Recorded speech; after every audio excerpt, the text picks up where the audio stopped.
Hey everyone, I'm Black Lightning. Welcome to this secret video. Congrats if you're watching this before its public release, and hello to those who are watching this the day of its public release. This is the first of many secret videos. So, I'm replying to Lord Jamar about homophobia. You heard Eminem's rap god? Yes, I have. Okay, and there's a big uproar over some of the homophobic lyrics on it. Good. Because as long as there's a standard for everybody, I say some shit, y'all act like I'm, I agree that everyone should have the freedom to say whatever they want. No one should try to censor another person's creative freedom just because they find something they did or said offensive. I'm an artist, and I'm capable of drawing offensive and dark material. I wouldn't want someone trying to censor me. And first of all, could we stop with this word homophobic? Could we stop with that? Y'all, who the fuck are y'all to diagnose a medical condition? Okay? Because a phobia is a medical condition. So how are you going to say that somebody is homophobic? You're not a doctor. The medical definition of homophobia is an exaggerated or irrational fear of homosexual people. Then, there's a non-medical definition, which is the dislike of or prejudice against homosexual people. Most likely, when people are calling you a homophobe, they are referring to the non-medical definition of it. Okay? Stop throwing around these code words that you try to use to silence somebody. Homophobia is actually the fear of speaking out against homosexuals. It's not the fear of homosexuals. You know what I mean? It's the fear of speaking against them. That's what homophobia is to me. No, it's not. It's the fear of them, not the fear of speaking out against them. Most people who are against homosexuality have no problem speaking out against it, especially if they are religious. They can use the Bible to speak out against it. And that's what a lot of us suffer from.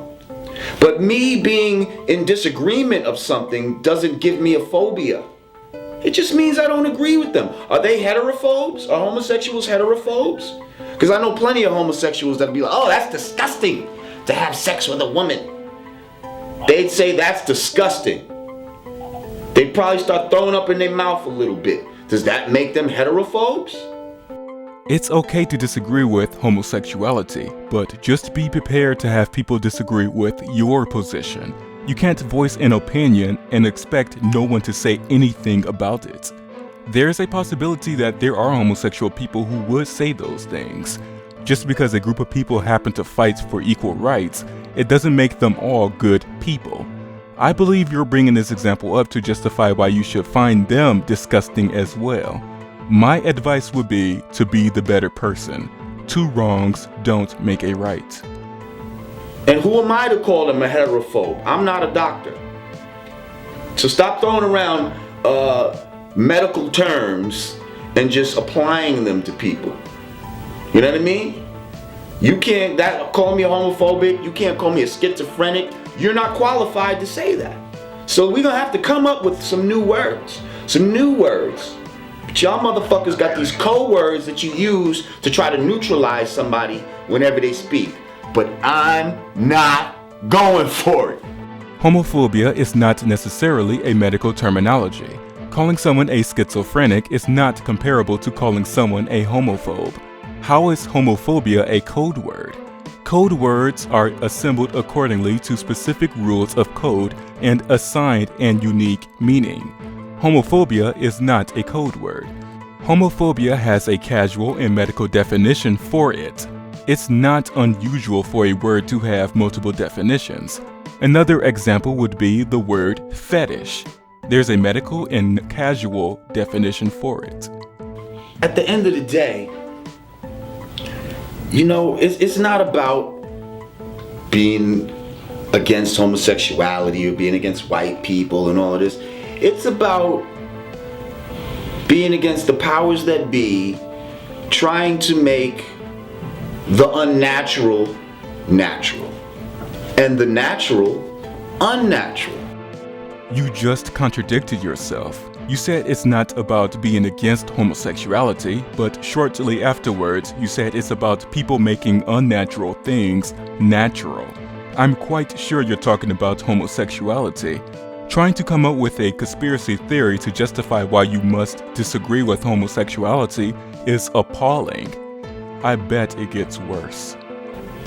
If you really think about it, every facet of life, they are trying to make the unnatural natural.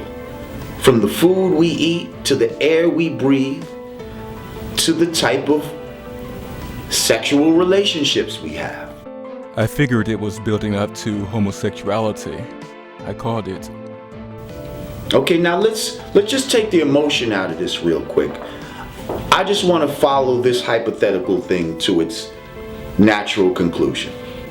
Let's say hypothetically tomorrow, we all turn gay. Oh boy, I never heard this one before. Okay, everybody is now gay. Man is with man, woman is with woman. How do we as a species reproduce ourselves? Here's how we would reproduce in your hypothetical situation. We have artificial insemination. A surrogate is artificially inseminated with the father's sperm. We would also have in vitro fertilization. The donor's eggs is removed from her ovaries to let sperm fertilize them in a fluid medium. The embryos, as a result of this, are transferred to the surrogate's uterus to establish a pregnancy. Science is on our side. Man on man can't make a child, woman on woman. So how do we reproduce ourselves? I'll tell you how. Unnaturally. We'd have to do it through test tubes and things of that nature. So something being unnatural is your problem, right? Stop using your phone, computer, and any other electronics. Move out of your house because that's not natural. It didn't form there naturally, right? Your clothes are unnatural, so go out bare naked and live your natural life. Why are you so fixated on certain things you deem unnatural, but ignore the rest? Your argument is flawed. Now, right now, today, when only a small percentage of the population needs artificial insemination and things like that in order to reproduce themselves because they might have reproductive problems, it's already expensive to have a child in that artificial type of manner. The reason why it's expensive is because most health insurance companies don't help cover the cost. Clinics that offer artificial insemination are self-funding and operate on a commercial basis. In your hypothetical situation, that might not be the case because we would live in a world where artificial insemination is covered by all health insurance companies. It would be necessary to have it. In the real world, we can adopt if we can't afford the expensive cost for the procedure, which range between $300 to $700. Sometimes costing thousands of dollars depending on if other procedures are required. Now imagine when everybody has to do it, okay? And we're dealing in a capitalist society where it's all about supply and demand. The more demand you have for a product, the higher the price of that product will go. What about the supply part? If supply is low and demand is high, the prices will rise. If supply is high and demand is low, the prices will fall. If the demand is high and it stays there, but supply is rising to meet that demand, you'll have an equilibrium price, where supply and demand are equal and both sellers and buyers are happy with the price and quantity. Because you can demand whatever price it is because the demand is so high. The supplier has the leverage.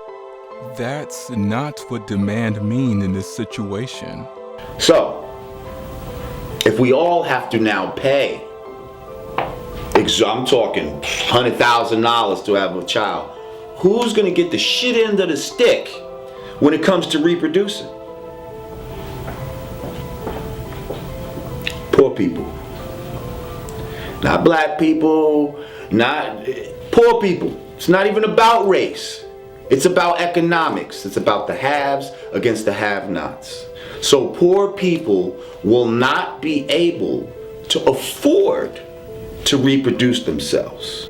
Once again, if you apply supply and demand in your hypothetical situation, I guarantee the prices for artificial insemination and in vitro fertilization will fall. You can't change one thing, the sexuality of all humans on Earth being homosexual, and expect everything else to remain the same as in the real world. The reason why the prices are high is because there are more heterosexual people than homosexual in this world. But in your hypothetical scenario, everyone is homosexual. These homosexual people would not keep the prices that high because there's now a huge demand for it. The clinics will be relied on more for this procedure, and health insurance companies will cover this because it's a necessity.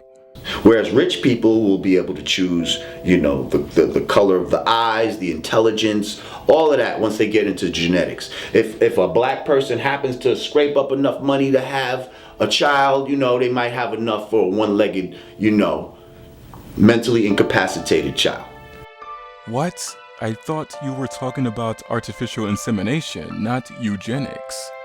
You dig what I'm saying? And we have to look past what seems on face value to be an issue as far as sexual rights and the rights of others to love each other. That's not what it's about. Please, enlighten me. That's not what it's about. At the end of the day, this goes right up there with, birth control, condoms and sending people to jail and murder and all the other drugs, all the other things and tools that have been used to try to control the population. Population control.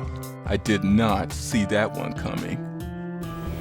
I don't know if you've ever heard of the Georgia Guidestones, but look up the Georgia Guidestones, okay? Now these are some stones that were put up in the hills of Georgia, I guess somewhere outside of Atlanta or something like that. Huge stones. No one has claimed responsibility for putting up these stones, but on these stones are supposed to be a blueprint for humanity. And on one of these things, they suggest that humanity should be kept, should be no more than 500 million people worldwide. Located in Georgia and created in 1980, the Georgia Guidestones have been under fire because people claim it to be the Illuminati 10 Commandments or a blueprint for a new world order. It was written in the most popular languages in the world. Many people vandalized it, but never considered the reason why it's there. People paid the most attention to the first rule: maintain humanity under 500 million in perpetual balance with nature. The other rules can help give you context on why that's on there. 2. Guide reproduction wisely, improving fitness and diversity. 3. Unite humanity with a new living language. 4. Rule passion, faith, tradition, and all things with tempered reason. 5. Protect people and nations with fair laws and just courts. 6. Let all nations rule internally, resolving external disputes in a world court. 7. Avoid petty laws and useless officials. 8. Balance personal rights with social duties. 9. Prize truth, beauty, love, seeking harmony with the infinite. 10. Be not a cancer on the earth. Leave room for nature. Leave room for nature.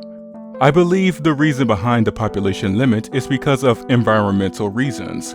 The author, R.C. Christian, which is a pseudonym, feared of having too many humans would destroy nature, which is why leave room for nature is emphasized. The other rules seem reasonable.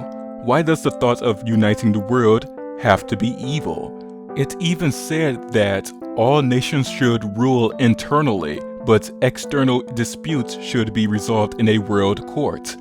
Did you conspiracy theorists read the whole thing? Or did you cherry pick a rule or two and took them out of context? Besides, I doubt the author, R.C. Christian, had the power to enforce these rules. Otherwise, why isn't the world today is exactly what's written on the stones? Now, you know how many people are on the planet Earth right now? If you Google it, it's going to tell you 7 billion. Where are all these other people going? How do you go from 7 billion people to 500 million? A lot of people got to die, and a lot of people have to not be born in order for that to happen. Once again, you're fixated on one of the rules and took that out of context. The population of the world when the stones were made in 1980 was 4.4 billion people. We're now at 7.3 billion people. Where's this population control? Are you going to wait for a natural disaster of epic proportions and then say, "Aha, I was right"? That is so absurd. Why would the Illuminati or the powers that be wait so long? These are some patient people then. Oh, and let's put our evil plan out for everyone to see. They'll never know what hit them.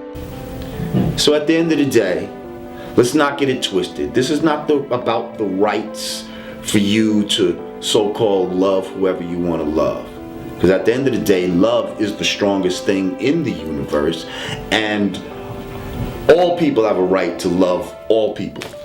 Yet you're against homosexual people loving each other. You said so at the beginning of your video. Another contradiction. Okay? But it's not about that.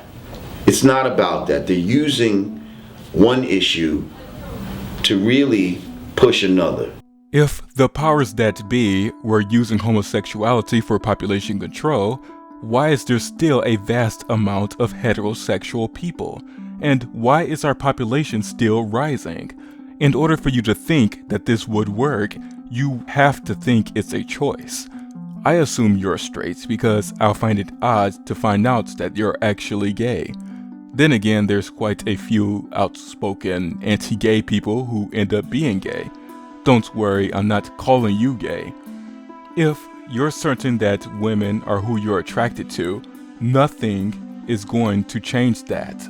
If someone happens to be bisexual, then it could seem like a choice between men and women. But even a bisexual person didn't choose their sexuality. Our sexuality is not a choice. If a gay man forced themselves to be with a woman, it's not going to work out.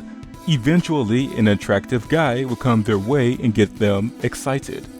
That feeling of attraction to someone is something that can't be faked. There's a possibility of a gay man being in a relationship with a woman for a long length of time. One could argue that this is heading into bisexuality territory, but it's usually because the gay man is trying to convince himself that he's straight. A facade. He has no choice but to comply to social pressure to be someone he's not. The same goes to a lesbian woman.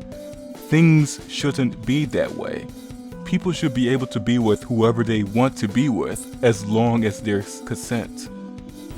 And at the end of the day, it's about trying to eradicate the poor people of the planet Earth, as well as the genetic survival of a genetically weak species. I was unaware that there were multiple species of human alive right now. Ultimately, you are trying to justify your disagreement with homosexuality by giving it a conspiracy theory. You're using the Georgia Guidestones as your evidence, but it had nothing to do with homosexuality. I want you to read all of the rules instead of being so fixated on the first one. There is no population control, and most conspiracy theories in regards to that is completely unfounded. It's okay to disagree with homosexuality, but your disagreement is based on an absurd claim. I would rather you just be indifferent to people who are homosexual and not spread such nonsense. The arguments you've made need to be addressed. You made a claim, be prepared for scrutiny. Anyways, thanks for watching and take care.